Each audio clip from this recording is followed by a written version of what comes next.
Hi, this is Stephanie McSpadden, and I'm going to show you how to use Access ACS to communicate with your small group as well as take attendance. First, we're going to open a browser. I'm going to use Google Chrome. If you find you have trouble logging in or opening this up, you can try other browsers. Then you go to secure.accessacs.com, and you will have been assigned an email that we have on record, and a password. And you can use those to log in. And once this opens, we're going to be at the home page where it will show any activities and classes that you personally are a part of. What we're after, of course, are the small groups that you are leading. So on the home page under My Classes, we click on that and we find the small group that you are the teacher of, and go across from that under Action where it says I want to, and choose Mark Attendance and hit the blue Go button. Then you'll need to choose the marking date, which I'm going to choose a Wednesday, and then you also need to choose the event, which matches up with the day. For instance, if you are teaching a Sunday morning class, choose the 9:45 a.m. Sunday.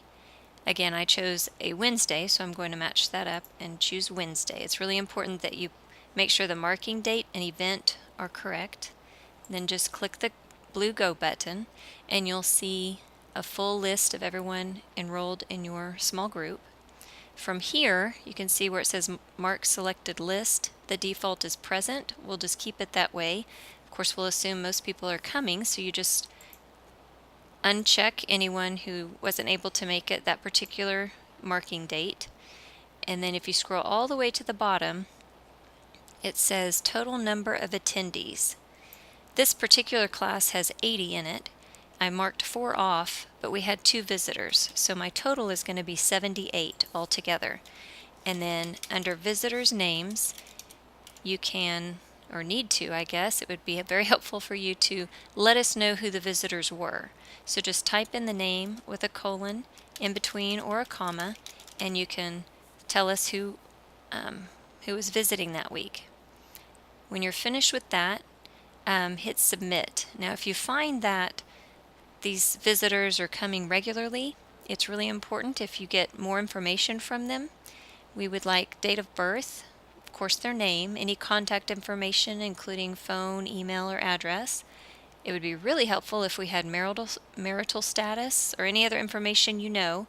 You can email that to, and I'm going to show you the email addresses myself, which is smcspadden@fbcclaremore.com or malia@fbcclaremore.com.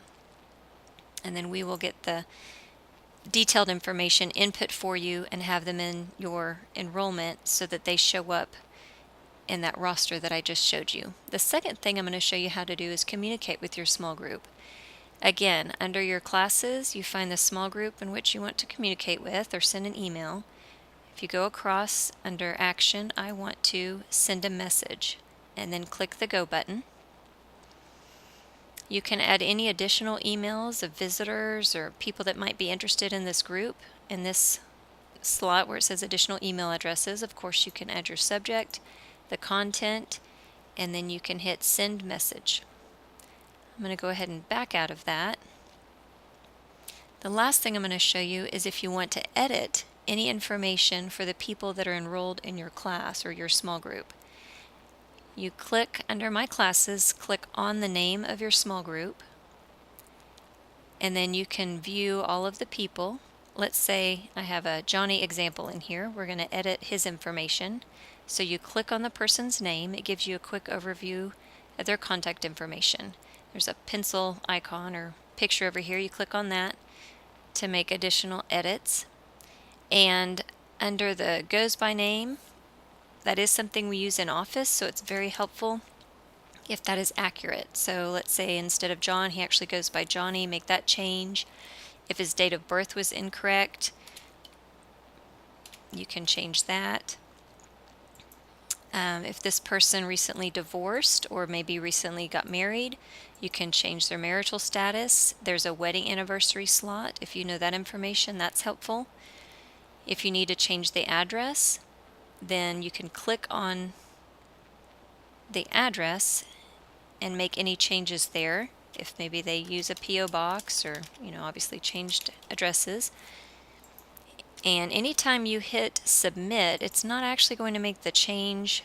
It's going to send us a change request here in the office so we can view it and make sure that we're good with the change. If it's most changes, of course, you guys are going to know better than we will, but that gives us just a point of reference to make sure it's accurate, or if we found something else out, then we will ask you about it. But just so you know, it's not going to be an immediate change. It will come through the main office first.